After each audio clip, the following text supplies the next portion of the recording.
naisipan mo na bang sumuko dahil sa hirap ng buhay?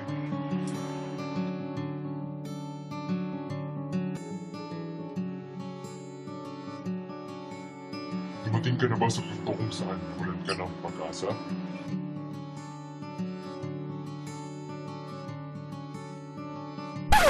O siya! Mag-fishball ka muna. Fishball, isang sikat na kakanin galing Hong Kong na umabot sa Pilipinas. Ito'y kadalasang tinitinda ng mga naglalako sa kalsada. Ngunit, posible nga bang makaraos gamit ang nakukuha dito? Yan ang malalaman natin sa storya namin ngayon.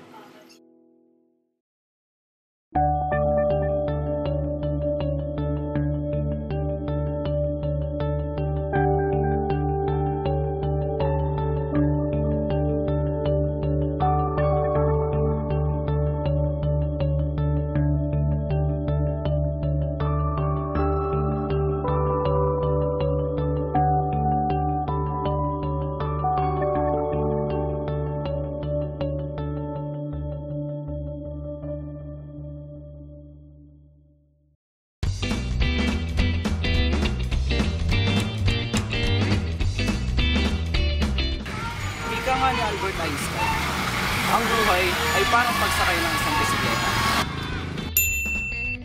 Upang manatiling balanse, kailangan natin magpatuloy sa pagtuloy. Narito ang aming istorya tungkol sa lalaking nalagpasan ang lahat ng ito. Dito sa Meralco Village, bayan ng Marilao, Bulacan, makikita ang isang lalaking may nakakapukaw na istorya. Sa kabila ng hirap at pasakit na nararanasan, hindi siya sumuko sa pangil ng realidad. Ito si Cesar Agaran, o mas kinikilala bilang Manong Fishball. Araw-araw mula alas 10 ng umaga hanggang alas 7 ng gabi ay nag-ikot siya dito sa Meralco Village at pupunta sa mga pwesto kung saan pwede siya magtinda.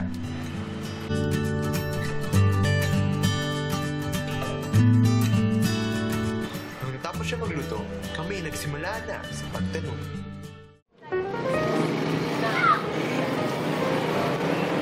February 14, 2000, year 2000. Kasi, nag-abroad din ako. 1995. Nakaipon ako, pero pag-uwi ko dito, nagkasakit ng cysto. Tapos ako na-operahan.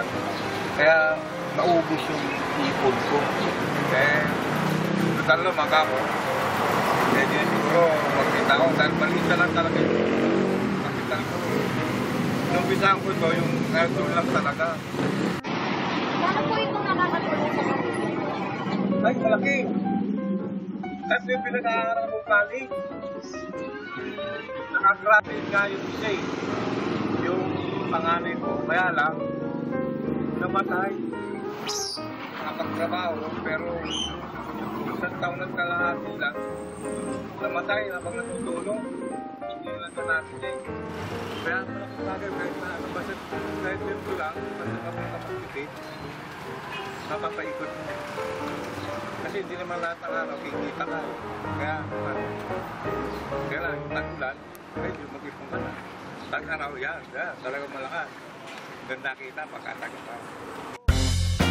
Tapos ng mga tanong, tinikman na namin ang fishball ni Manong Fishball. Sa 5 piso pa lang, ay tila nabusog na kami. Higit pa doon, masarap. Iba nga talaga dito kay Manong Fishball. Katulad ng ibang maglalako, may iba rin siya mga binibenta. Katulad ng kikiam at squid ball. Meron ding gulaman, pampawi ng uhaw. Ang higit ng pinagmamalaki ni Manong Fishball ay ang kanyang secret sauce. Ano nga ba ang sikreto sa kanyang masarap na sausawan? Kasi sabing lahat, gumagamit ako ng suka. Hindi, yun ang secret ko. Umasim, di ba? Kaya nakakasama may asim siya, parang suka. Tapos matamis. Yung isang secret ko dito, pwede ko i-retain. Pero hindi siya suka talaga. apple cider niya. Oo, magkano apple cider, mahal. Paano timplayin yun, ha? Secret ako. May secret. Pagkatapos ng ilang kwentuhan at kainan, naghanda na kami umalis. Kami nagtanong ng isang huling tanong para kay Manong. Meron po ba kayong parang aral sa buhay na pwede nang ibahagi sa mga estudyante, sa mga... Sa estudyante, mas swerte na yun dahil pinag-aaral kayo magulang. Kaya ang ano ko lang sa kanila, habang may nagpapaaral kayo, mag-aaral kayo. Kasi, hindi naman para sa nanay niyo, hindi para sa tatay niyo. Para sa inyo, dahil kayo rin, magpapaaral din kayo pagdating. Sabihin niyo mo, hindi. Mag-aasawa kayo, mag-aaral kayo ng anak. Ano yung pamamano nyo sa anak? Kaya kung tapos ka, ganito. Dinaanan ko na yung problemang yan. Ganito lang. Lagay mo yung sarili mo dito. Yan. Ang role, hindi makaiwa. At tao, isip ng tao. Kasain natin. Diba dadating araw? Uy! Ang talin! Diba? Ano, may simple lang eh. Yan lang aral. Magpuro siya. Pero pagka inaasa mo yan, makakaluyin mo ko lang, sugat na. Enjoy niyo natin pagkakataon na yun. Yung, sabi natin, hindi natin maiwasan yung kaya mailap ka o magkakras ka. Natural yun. Kayong dalawa mismo mag-usap. Pagka-graduate na natin. Pagbigyan muna natin yung magulang natin. Pagka-graduate natin.